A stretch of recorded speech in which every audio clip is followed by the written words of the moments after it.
But I know a project when I see one, and I feel like Ryan's in deep on this car.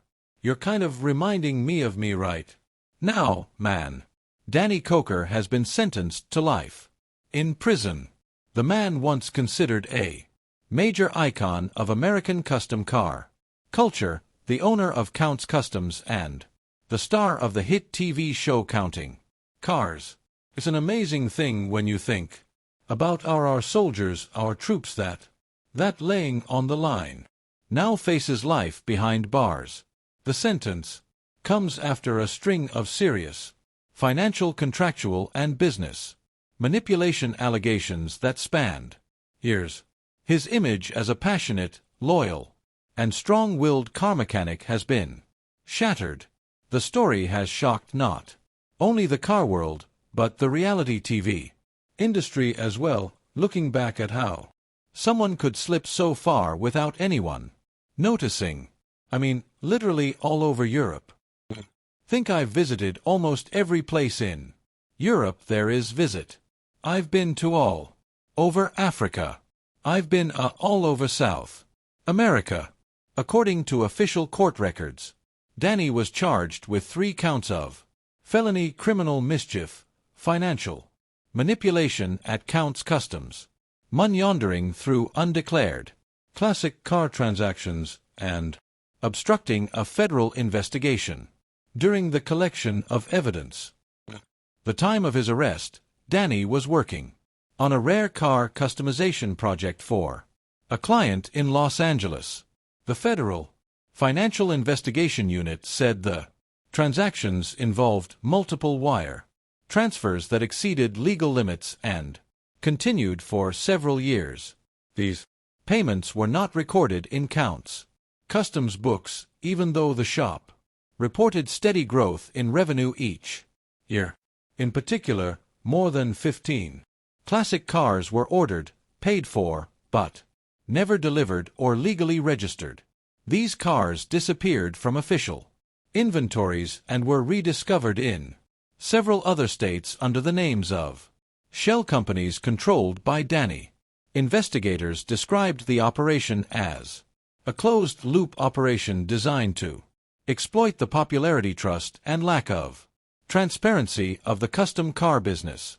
A former longtime employee of Counts Customs also confirmed in court documents that everything was kept in his hands, including accounting, contracts, and all important agreements, without going through any intermediaries. Additionally, Danny is accused of personally ordering the destruction of hard drives containing transaction data and security cameras 2 days in a row before his first summons. At sentencing, the judge found Danny to have played a central role in the entire chain of wrongdoing and to have used his media influence to build a facade of personal prestige. The life sentence was imposed on the grounds that Danny abused his power, exploited public admiration, and showed no signs of remorse throughout the investigation and trial. As he left the courtroom, Danny said only one sentence in a calm voice: "I built a world for people to believe in. Now they want to destroy it." The case had direct consequences for the entire business system that Danny had built for over 20 years. Counts Customs was shut down the same week as the verdict. All assets, classic cars, and projects in progress were sealed. The Counting Car Show was officially taken off the air. All related promotional activities, copyrights, and products were suspended indefinitely. Unfinished contracts with investors and customers were cancelled. Several members of the production team were also summoned to clarify their roles in internal financial activities, but no one was prosecuted. In addition to the financial loss, the case has left a huge rift in the car enthusiast community and American garage culture. When Danny was convicted, it was like a bolt from the blue in the world he had created, said a person who worked with him on several media projects. Everyone thought everything was under control. But it turned out that one person was in control. Dai's life sentence capped off the most powerful period of counts, customs, and counting cards. The fall from grace is not only personal, but also a cautionary tale for those who put their faith in television fame. To better understand what led Danny from the pinnacle of his career to its end, it's worth looking at how he made his way up the ladder from the small stage of local television to the national launchpad of reality television. From a local host to a national icon, Danny Koker is no random name on television. Before becoming the host of Counting Cars, he spent many years working in local television, gradually building a distinct image. His career began as a late-night horror show host in Las Vegas, where he earned the nickname The Count, a name that would become synonymous with both his personal brand and the custom car empire he built. Danny's quirky style, deep voice, and obvious love of classic cars won him a loyal following even before he hit the national stage. He adopted the car vampire persona as an integral part of his persona. It wasn't a role, but a reflection of who he was, retro, a little eccentric, but passionate and fierce.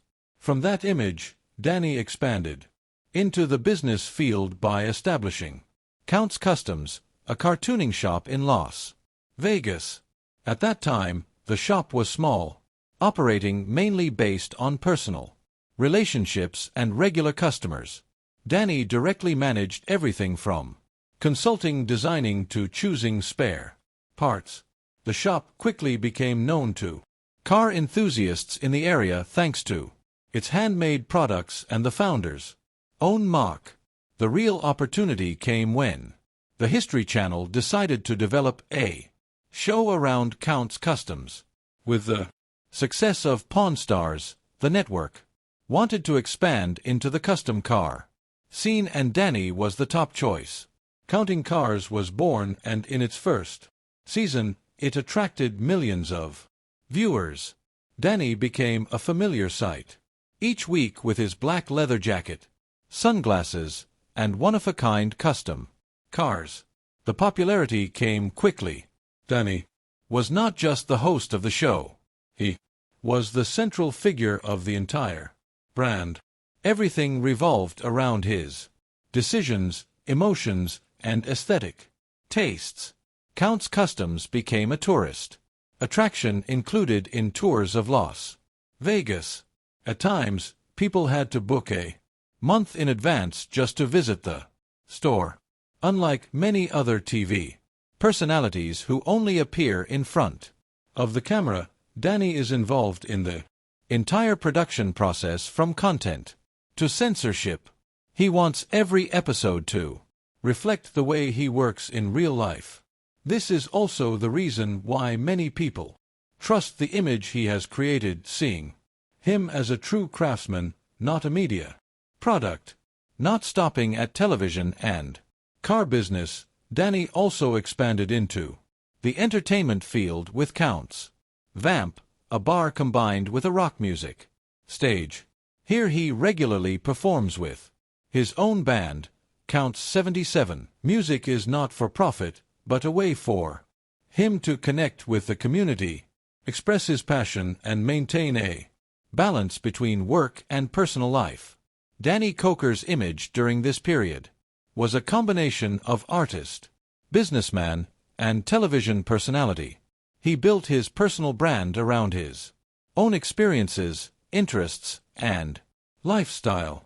No one else could replace his role on Counting Cars, and no one else had the power to run Count's Customs like he did. The way Danny operates, his frequent television appearances, and his multifaceted projects give the impression of someone who is always in control, even though that absolute control eventually becomes a weakness. When everything revolves around one person without independent oversight or shared power, risks arise easily. But at the peak of power, few people think that things can go in a different direction.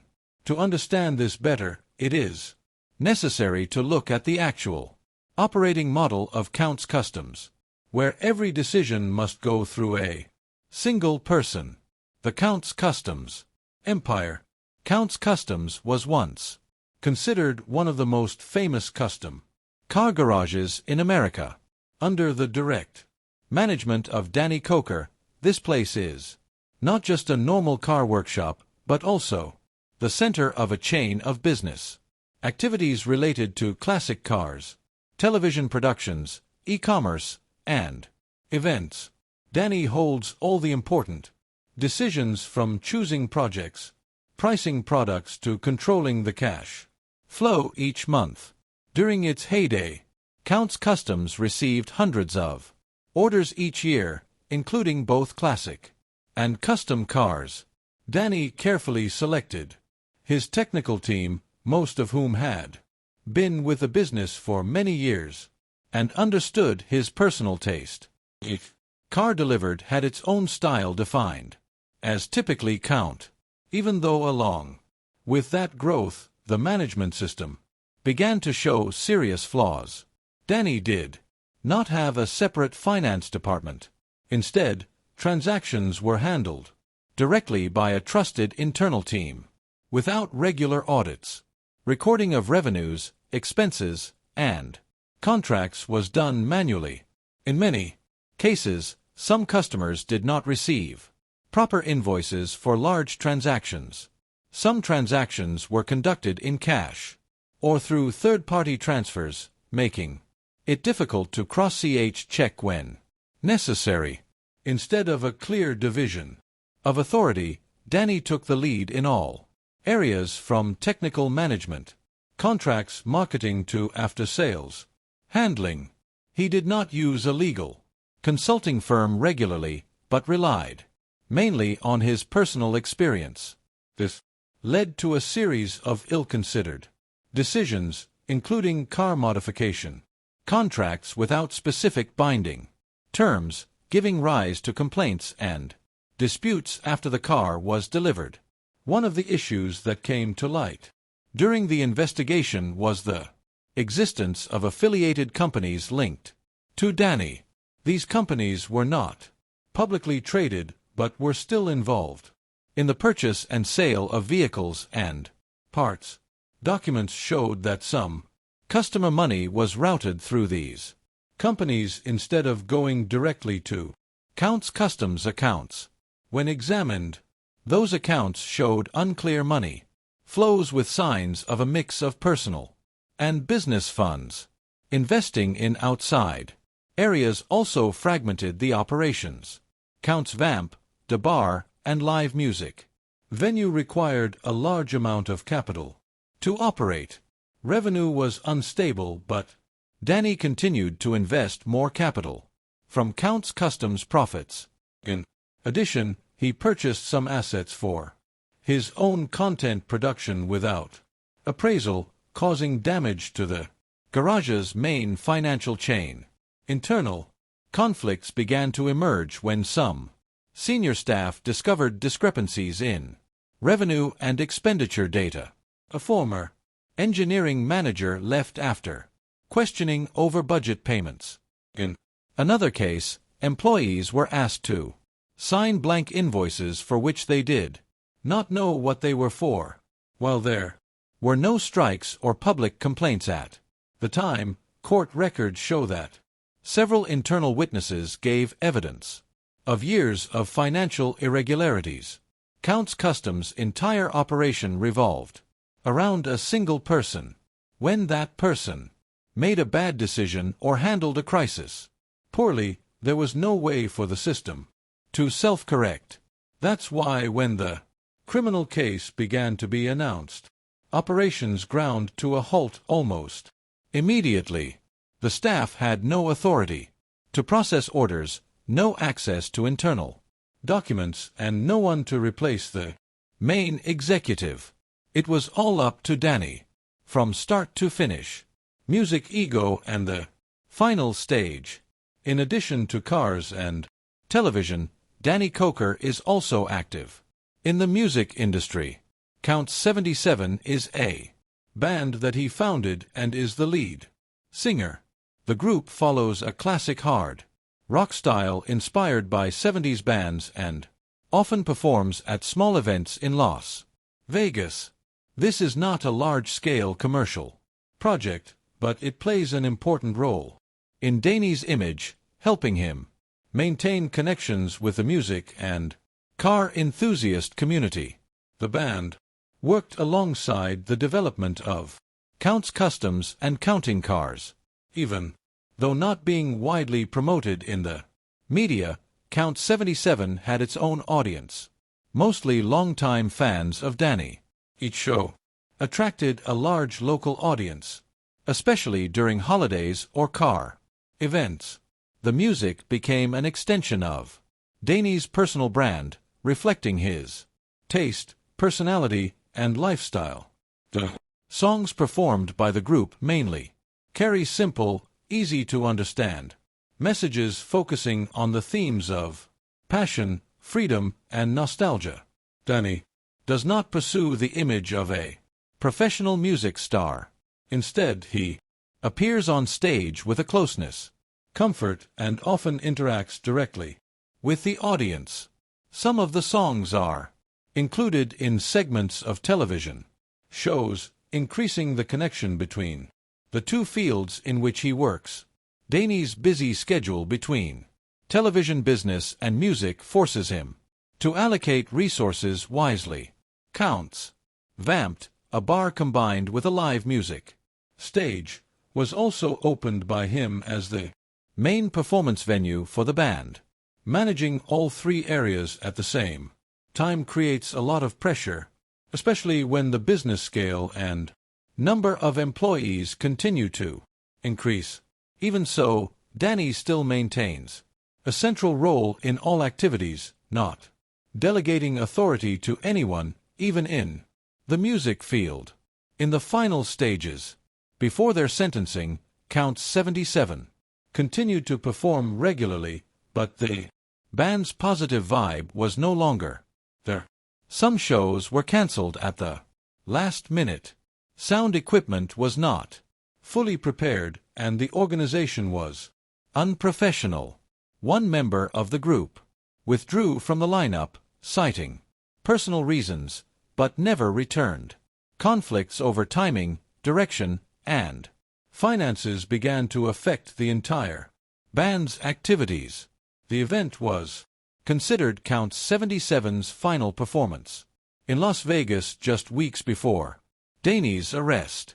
The stage was not as well received as previous performances. The audience was severely reduced and the group did not announce any future plans. The show ended without any official farewell, but everyone knew it was the last time they would stand on the same stage together. For Danny, music used to be a way for him to maintain balance in his busy life. For many years, even with the increasing pressure of work, he still spent time practicing, composing, and performing regularly. Even though, as troubles